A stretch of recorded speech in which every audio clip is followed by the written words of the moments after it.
So Christmas is coming and I need to figure out a quick way to make some cash on my website.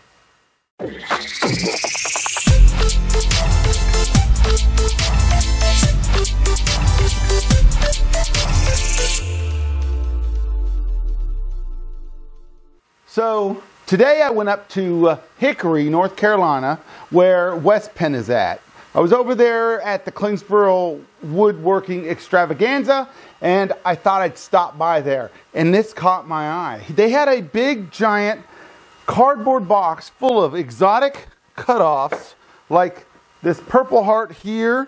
I'm not really sure what wood this is here, but they have walnut, they have all sorts of stuff. Sapele, all sorts of cutoffs. And I thought to myself, what can I do with that? And when I thought that, I thought cutting boards. I can make a massive amount of cutting boards, throw them up on my website, and make pretty good profit. First off, you need to know how much I paid for this wood. I paid $375 for the wood, plus tax, $401. And I know what you're thinking. You're not going to make any money off of cutting boards, but that's not true.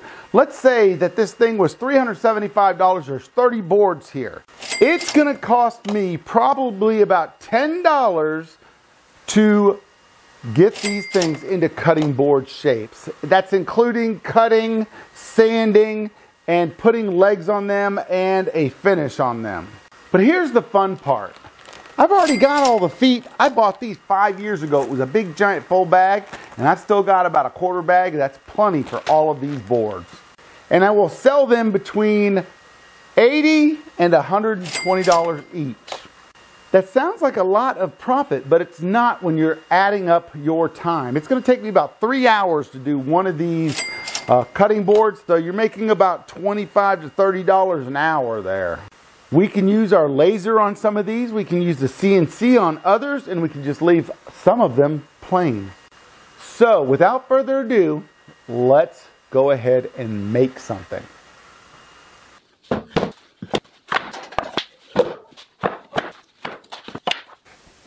Alright, so here we are, about 2 years later. Haven't done any of that wood.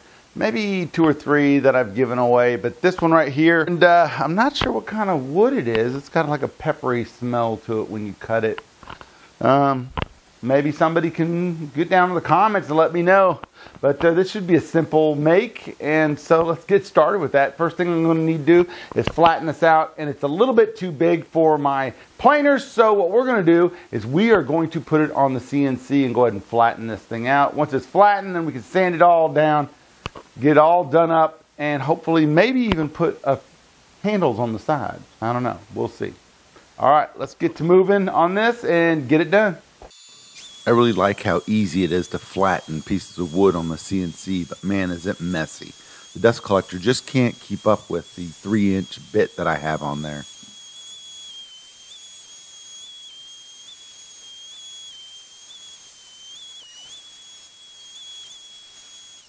All right, here's a look at the wood. It's fairly light. It's not a super dense, heavy wood. The brownish color, it's got nice streaking and color in it, and it's got this sapwood. And if you know what kind of wood this is, head on down to the comments section and let me know.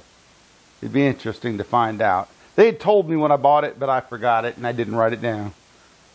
All right, next thing we're gonna have to do is cut this out, whatever design we want on it, and I think we're just gonna leave it as it is and cut down the side here, here, and over there. A little fun fact about this carpenter square right here. I got this from my father, who got it from my grandfather. This thing's at least 60 years old. The reason I'm marking this is just to make sure I have some reference lines so I can get this completely square.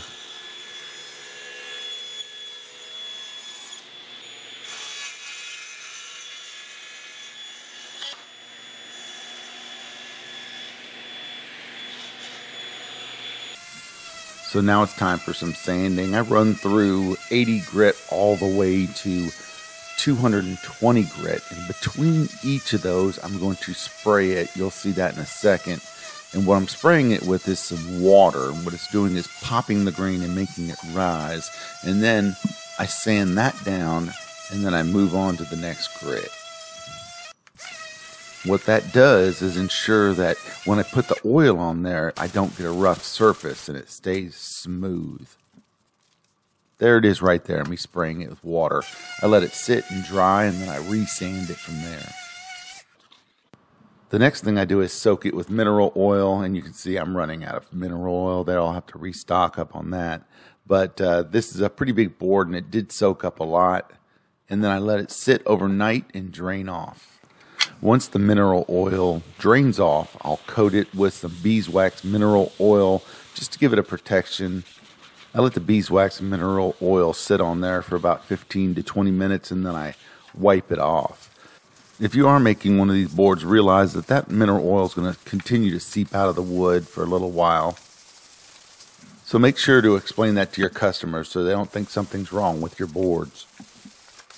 And with that, the board is done. All right, so there we are. This thing is done. It took me probably about 4 hours total to get this into perfectly flat mode, and it also took me time to sand. And every time between every grit, I popped it with water. And this thing is about 19 by 15 on the thick end and about 13 on the thinner end right here. I was going to put feet on it, but I decided that I wanted somebody to be able to use both sides. It's also why I did not put my logo on it, because the logo would be upside down if they use it a different way. Now, what can you sell this for? I'd sell this for about $80 to $100. The wood, I'll have to do a calculation. I'll put it up on the screen up here, how much the cost of this piece of wood would have probably been in the big group of wood that I got. But now I've made probably 6 cutting boards, and I've made right around $400, so I've paid for it. Now that leaves a whole bunch more of the wood sitting over here that I can turn into cutting boards. I've also made 2 or 3 cutting boards that I've given away for Christmas. So I'm slowly getting through the wood. Was it worth the $400? I don't know. Probably. Tried to go lower, but they wouldn't let me go any lower. But if you know what kind of wood this is, as I asked in the beginning, please put it down in the comments. It's beautiful wood. I'm not really sure what it is. It's fairly light for the size of it, but it is very beautiful and has that grain structure in it. So if you know, I'd appreciate it. So this time of year is pretty hard on a lot of people. If you could call up a friend that you haven't heard from in a while, a phone call could make the difference. If you are struggling with depression or the holidays, please don't do anything drastic. Call a friend, talk to your friend about it, let them know what's going on in your life. If you don't have anybody to talk to, I'm going to put the suicide prevention hotline right here on the screen. Give them a call. They're professionals. They can talk to you about what's going on in your life and options that you have.